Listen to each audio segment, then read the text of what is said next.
Hello and welcome back to SIG Mechanics. I'm Edmund. In this video, I'm going to be looking at the Apex Tactical forward set trigger bar for the P320. However, this won't be a product review and I won't be offering my opinions on the part. Instead, I'm going to explore and uncover the quote-unquote secrets behind how Apex's trigger bar operates mechanically to do things such as reduce trigger travel and reduce reset. And the way I'm going to show you the mechanics behind this is by finding out where exactly Apex made changes to the design of the trigger bar so that it behaves the way it does when it's installed in your FCU. So in order to know what Apex changed, I'm actually going to be using this. Apex's patent titled Forward Set Trigger Bar for a Firearm, which of course dictates and explains in detail all the places along the trigger bar that they altered in order to achieve their claims. So for those of you who already own the part, you will understand how it works when it's installed in your FCU. But for those of you who like to venture into customization or personal modification, this information I think is especially interesting since it might help highlight where and how a P320 can be altered to match your own specific taste. Let's begin. So a few things I want to note before getting started. For those of you who have the Apex trigger bar and it looks different from this one, I was told by Apex recently that what you're seeing here is the current design being manufactured. So at least for now, all future Apex trigger bars will be this nickel plated style. And because it has this low cut point at the rear, we know that this is compatible with both manual and non-manual safety FCUs. Also, for the purpose of this video, I will be analyzing the Apex trigger bar in conjunction with the provided over travel stop tube, as this piece plays a major role in how the Apex reduces trigger travel and reset. However, I will not be using the Apex trigger because I want to judge the Apex trigger bar solely on the merit of the trigger bar itself. Not to mention that although the Apex patent uses prior art that shows their trigger being used, the patent itself does not specify that their performance result is based on using the Apex trigger specifically. And last, throughout the Apex patent, they compared the Apex performance to the factory trigger bar. So for the purpose of the video, I will be making our comparisons and tests to stock factory trigger bars from SIG Sauer. Anyway, let's do a quick visual walkthrough of the Apex trigger bar. And I also want to point out something interesting I found while reviewing the patent versus the product that I have here in my hands. So at first glance, the Apex trigger bar is very similar to the factory one, with exception to this recessed area here, which seems to be aesthetics only. And on the back, the factory trigger bar has this ridge along the body. And although the Apex trigger bar is thicker, when you incorporate that ridge into the thickness of the factory, they both end up being the same. Where the visual differences for the Apex start to become more obvious, however, is here at the rear arm of the trigger bar, where we can see that the face is more curved or rounded versus the sharp edges of the factory. Now, I did find it difficult to truly compare the two trigger bars because when you try to place them together, as I'm sure most people have when they buy the Apex trigger bar, you end up getting this visually offset view that just won't tell you the whole story. And this is the first interesting thing I found when comparing the Apex versus the factory trigger bar. And that is that both of these trigger bars are actually different in height and length. And I'll explain why I think that's interesting in just a minute. But first, let me show you what I mean. Here is a brand new factory trigger bar, which by the way was generously donated by SigSauerParts.com for the sole purpose of letting me destroy it for you in the name of education. And as you can see, I've chopped off the rear arm, and over here I've grounded down the back plate, and this allows me to place this trigger bar flat onto the Apex. Now I'll just add a rod at the back here to line up the rear through holes. As you can see, the trigger bars at the back are about equal in design, but when we look at the front, the Apex front through hole is both sitting higher and to the rear when compared to the factory trigger bar. But here's why I said this is interesting.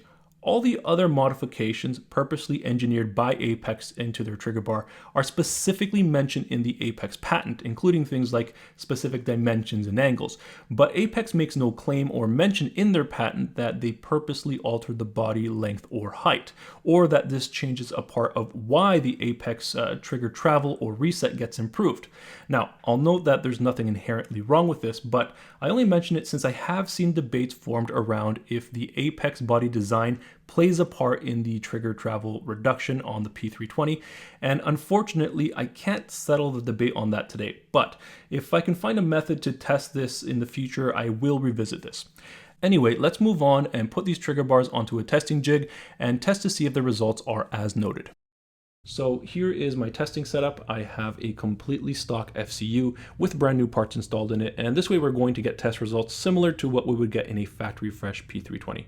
For the test, I'm also using a factory curve trigger because it's the most base model made for the P320, and on the face of the trigger here you can see I placed a needle tip contact point because I want to limit the surface area the dial indicator is reading as best as I can. Over here, the magazine is loaded with snap caps, and this will help reduce play on the slide when I pull the trigger. And I just want to also note that you'll see me making small adjustments to the dial indicator or the trigger as I'm working. And this is because when I do things like rack to slide, the trigger won't always return to its exact starting origin. So these small adjustments will help make sure that my readings start at 0 each time I pull the trigger. Anyway, let's start with a benchmark test of the stock factory trigger bar first. Starting with overall trigger travel on a factory trigger bar. 0.173 inches. Now take up 0.072 inches. Now we'll do trigger travel to break. There's a take up.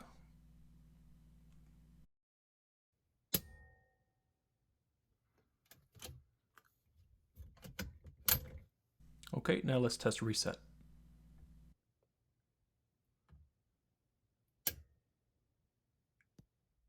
And last, a 5 pull average of trigger weight.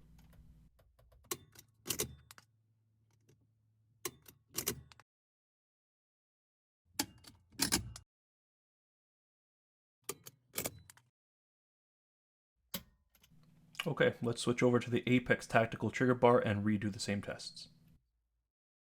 Let's do total trigger travel on the Apex trigger bar. 0.131 inches. Take up on the Apex is 0.032 inches. And now let's do trigger travel all the way to the break.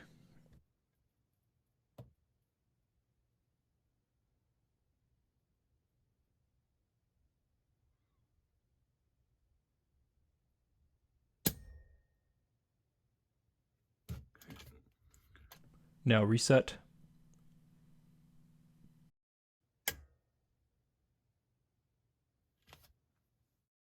And last, a 5 pull average of trigger weight.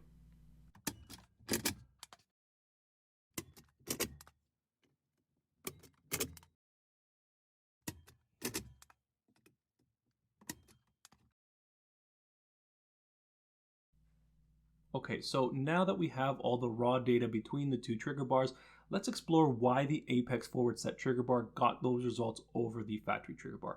And the secret for most of the results we have is this, the arm that protrudes at the rear end of the trigger bar. Let's take a look. So the patent refers to the rear arm as 3 sections. The first is what they call the free end portion, and this part directly interacts with the sear. Next to this is what they call the drop safety lifter tab, which is the part that interacts with the FCU safety lever. And last is the cam portion, which interacts with the trigger bar disconnector. Now, of course, all these sections are all found on the factory trigger bar as well. Therefore, we can now use the results we gathered earlier to compare these 3 sections on both trigger bars. And let's start with how they reduce take up and trigger travel to break. And therefore, we will first look at what Apex calls the free end portion. So this is a critical spot because, as I mentioned, it interacts with the sear. And within the competition community and some well-respected gunsmiths, it's well known that the dimensions here will impact take up substantially. Now, just as a reference, let's measure the free end portion on each of our trigger bars. The factory trigger bar reads in at 0.145 inches, and the Apex comes in at 0.175 inches, which I will note that the patent says this is supposed to be approximately 0.184 inches, but we'll just use the numbers that we have in front of us. Anyways, the difference between these two is 0.03 inches, and you might not think 0.03 inches is much, but based on our testing, this increase in dimensional width resulted in take-up being reduced by 76.9% and trigger travel to break being reduced by 34.2%. So why does this extra material have such a major impact on the gun's take-up and travel to break? Well, when your trigger is at rest on a factory P320, the rear arm of the trigger bar sits within the sear housing and is touching the back wall. Then when you press the trigger bar will pull forward until the front leading edge of the trigger bar interacts with the sear. And this gap, of course, is known as take-up. However, on the factory P320 that's being mass-produced, this space allows for a lot of take-up. And therefore, Apex adding 0.03 inches to the front of the trigger bar allows it to interact with the sear that much sooner during trigger travel. I also want to point out another thing that was not specifically mentioned in the patent, but while I was analyzing the part, I did find to be interesting. And that's how the front leading edge of the Apex trigger bar is rounded versus the sharp edge of the factory model here. And again, I don't know if this is on purpose or not, but there is a method of altering the sear on a P320 to give the operator a feeling that the reset is happening sooner than it actually is. And that's to round out the bottom leg of the sear, and this helps it drop down more gradually as opposed to a sharp snap. And this won't actually make the reset happen sooner, but again, it feels like it's happening sooner to the operator. This method could technically also happen if you rounded out the front leading edge of the trigger bar as well. So this was just a small side note to those subscribers that might benefit from this bit of information. Okay. So now that we know that the Apex's free end portion geometry causes an earlier sear engagement, which is the secret behind reducing take-up and trigger travel to break, now let's check out the next step in the trigger pull, which would have us looking at how the Apex design affects the internal striker safety of the P320. So for this next part, let's look at the drop safety lifter tab. So a question I received a few times here on SIG Mechanics has been whether or not the Apex forward set trigger bar disengages the internal striker safety of the P320 sooner than a stock factory trigger bar. So let's take a closer look at what's going on in the factory trigger bar under normal operation. When your trigger bar is in resting position, the leading edge of the drop safety lifter tab does not engage with the FCU safety lever. And as you pull the trigger bar moves forward, the two parts will make contact, and the safety lever will continue to rise up or pivot up as you pull the trigger until the striker safety lock in the striker is disengaged and no longer blocks the striker from moving freely into the breech face. Now, here is something I found to be interesting. If we compare the dimensions of the drop safety lifter tab on the Apex versus factory trigger bars, we can see that they actually did not make any big alterations. For example, if we measure the height, width, and length of the two parts, we read these slightly varying dimensions that are really fairly insignificant. So naturally, I suspected that the angle of the drop safety lifter tab of the Apex would be different from that of the factory part, in so much that they would have to offset the earlier sear engagement by altering the angle of the drop safety lifter tab so that it engages the safety a little bit later during trigger travel. And if we look at claim number 8 in the Apex patent, it notes that the angle of the drop safety lifter tab is 18.5 degrees to the rear.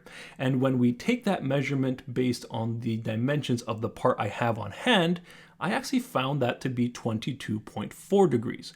So I thought maybe I didn't measure this correctly, and so I tried to remeasure using only the dimensions from the patent. And here I realized two things. First, the patent art references an overall width of the drop safety lifter tab that's labeled B, but it seems that the author of the patent forgot to reference this in the detailed description of the patent later on, so I was forced to use the measurement from the actual part for this dimension. And second, after taking those numbers into account, I still don't get 18.5 degrees. I read 22.8 degrees. So then I tried to measure the angle of the factory trigger bar to compare this. And there I get 28.8 degrees. So there is a 6-degree difference between both. And when we overlay the two together just to see the differences, the Apex seems to have a surface that actually engages the FCU safety lever sooner than that of the factory trigger bar. Now, I want to reserve my opinion here in case Apex took this measurement in a different method than I did.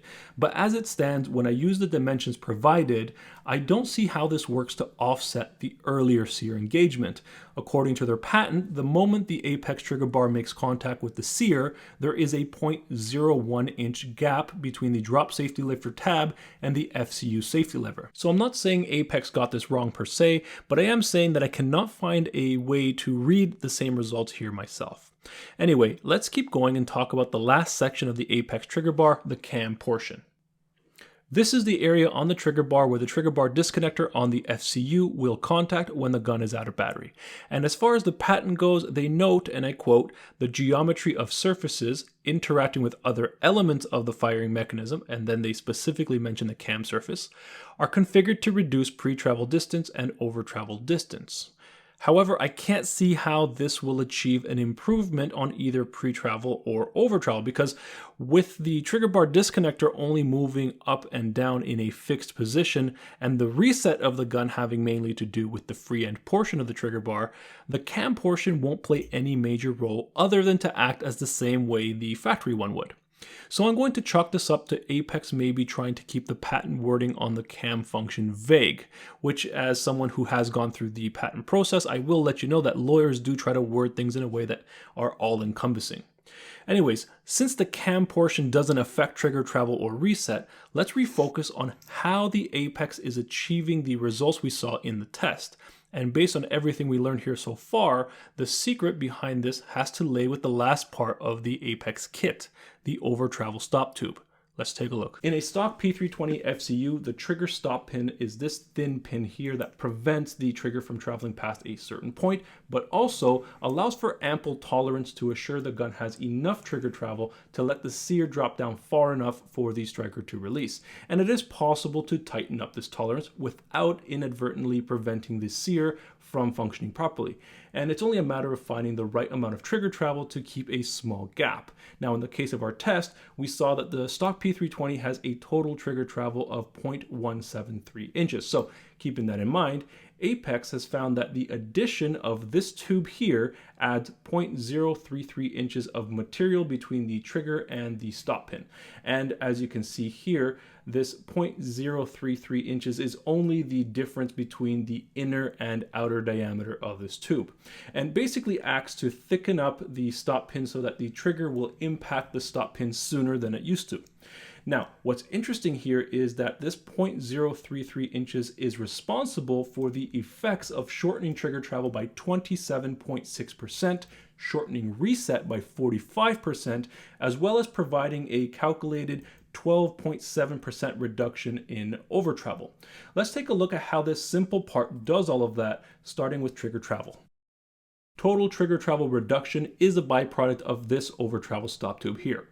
Simply put, because the stop tube physically restricts backward trigger movement, the tube now also acts as a stop point during trigger travel, which of course improves upon the factory design because there's so much more tolerance there.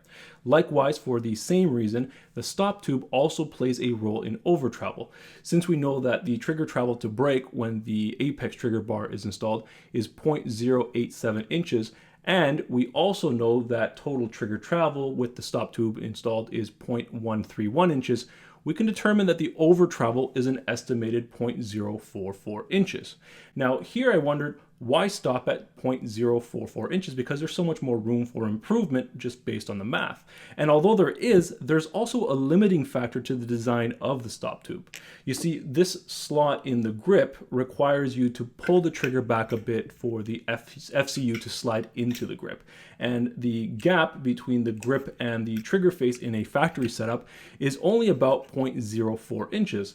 And with the introduction of the 0.033 inches of material from the over travel stop tube, we now only have thousandths of an inch to play at this spot, which is basically barely enough to insert the FCU. Okay, so we now understand the secret behind the reduced trigger travel and the over travel, so let's explore how this tube improves reset. And if you've been following along, it turns out that the secret to the reset here is also a byproduct of the stop tube, by means of forcing the starting origin of the trigger's reset to be moved, as you've probably guessed by now, 0.033 inches forward. And I want to mention something interesting here, especially for those that enjoy modification. There is a natural trade-off that has to occur in the reset by lengthening the free end portion, because any extra material added to the front of the trigger bar free end portion must also be taken into account when the trigger bar and sear reset. For example, in the case of the Apex here, they added 0.03 inches of material to the leading edge of the trigger bar. Now, take a look here, and you can see in the factory setup, the trigger bar leading edge is flush with the sear. And then as I release the trigger, the factory trigger bar travels I think it's 0.05 or 0.06 inches, the length of the sear leg, back to reset. And now here in the apex setup, there is an overhang of 0.03 inches. And as I release the trigger bar has to travel that 0.06 inches of the sear leg. But now it also has to incorporate that 0.03 inches of additional material before it resets. Not that there's anything wrong with this setup, it's simply just a part of the design, and clearly this design does work to improve the firearm's trigger travel and over travel and reset. Now, to summarize my discoveries, the major aspects of this part's mechanical success are the free end portion, which of course is being elongated, and the over travel stop tube's thickness. And I can say that there seems to be no difference in how the safety lever is activated. Even with the angles suggesting an earlier engagement, those 6 degrees or so difference may not mean much, because it is assumed that with the P320, by the time you engage the sear, the striker lock lever should disengage, because at that point you're likely going to be discharging at a target. In any case, a big thank you to SigSauerParts.com for sending me out this trigger bar to destroy for you guys.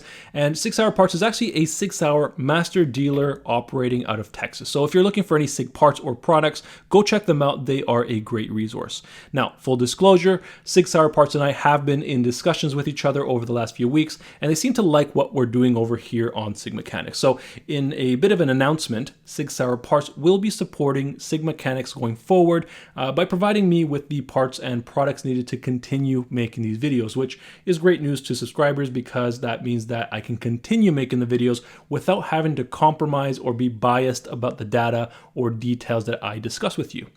I want to also thank those that have subscribed to the channel and have liked the videos and left comments for me. As always, I am very humbled at how quickly we are growing as a community here, and I look forward to working on all the great ideas and suggestions that you are providing me as we go.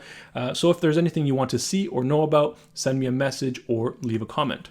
Anyway, that's all I have for you today. See you soon.